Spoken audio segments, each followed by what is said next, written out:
Hey guys, Dave here. Welcome to Centurion's Review, the punk rock band of wargame review institutions. I want to show you some new acquisitions I got. This is ICBM. I've been looking for this for 2 years. I finally got a copy, but there's one caveat to it. The guy was selling it with Space Empires and Transylvania. All of them are unpunched. I already have Space Empires. I already have Transylvania, but I had to buy them in order to get this. Otherwise, I would have had to wait, I don't know how many more years to try and get a copy of this. And it's unpunched too, which is great. Essentially, an ICBM, you and the Soviets control missile forces, and you send them up in the air, and both sides have anti-ballistic missiles. So you can shoot down enemy missiles if they get in range and stuff. But there's one weird rule in this. A missile doesn't have to move on a turn, so it can just like stand still, which I thought was absolutely absurd, but I haven't tried it yet, but I will. Space Empires, I reviewed this. This is a good game. This is like kind of like Axis and Allies in outer space. Each of the alien races, their ships have special abilities, and when you capture all of an alien race's territory, you can start manufacturing their ships with which have their abilities and stuff. So this is a good game. If you ever come across a copy of this, pick it up.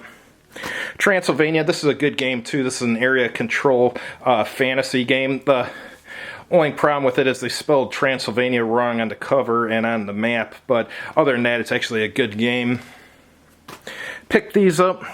This is Tractics Volume 3, Special and Modern. My dad played this when I was a kid. And here's Volume 2, Infantry and Artillery. He played it with like huge tanks on the floor and stuff. The game would take up like an entire room. You don't have war games like that really anymore.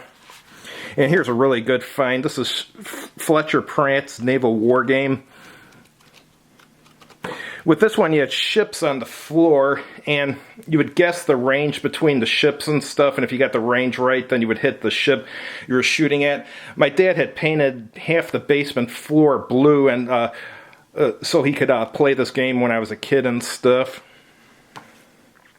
This is surprisingly good. I picked this up on Amazon. This is The Wicked Wizard of Oz. I wasn't sure if I was going to like it, but the price wasn't that bad, and it's a game book, so it's kind of like a choose-your-own-adventure. It plays similar to those Steve Jackson and Ian Livingstone games. I can't remember what those were called offhand, but you have like different attributes and stuff, and you choose which page to go to. You're given like choices, and when you get in fights, you use your attributes and so forth to fight. But in this, you get to play either Dorothy, the Tin Man, the Scarecrow, or the Lion. I played the Tin Man. I played it through as the Tin Man and won.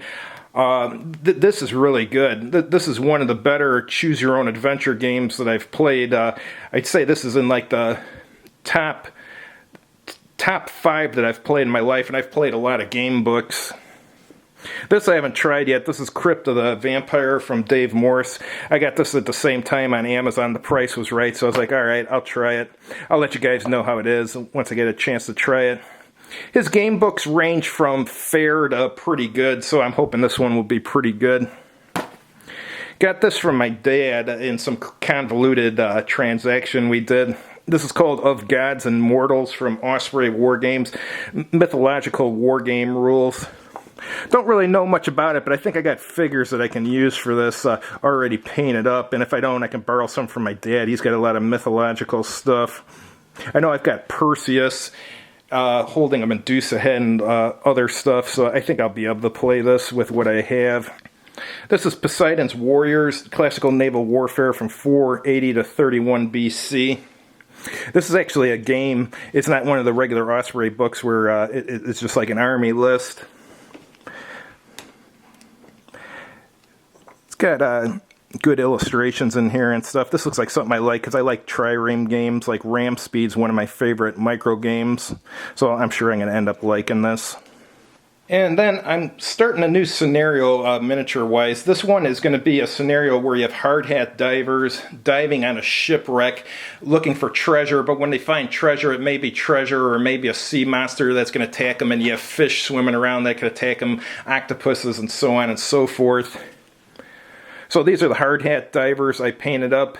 They look pretty decent, I think, for a quick paint job. And then I have a fish, an octopus, and an eagle ray that were painted up. And these here are tentacle terrors from Grenadier. I got a blister of them for like $3 or $4 on sale a long time ago, and I didn't know what I was going to do with them, so I'm going to use them as some kind of like weird sea monster or something. And then I have the giant squid here. That's the hardhat diver's greatest enemy. And last, I got a shipwreck that I'm painting up right now. I had bought a model at, I don't remember where, I think at an auction for like $2. And it was a half-built ship, so I just decided to make it look like a shipwreck, so I got to paint it up and so on and so forth. Only thing missing from the scenario is I'd like to have a shark, and I had a painted shark in 25mm, and I think I sold it, and then my friend gave me one, and I was going to paint it up then. And I can't find it, so I'm going to have to get a hold, go to Reaper Miniatures website and get that shark that they sell or something. So there's a shark there, because you want to have a shark swimming around while you're doing a scenario like this. Thanks for watching, and have a good evening.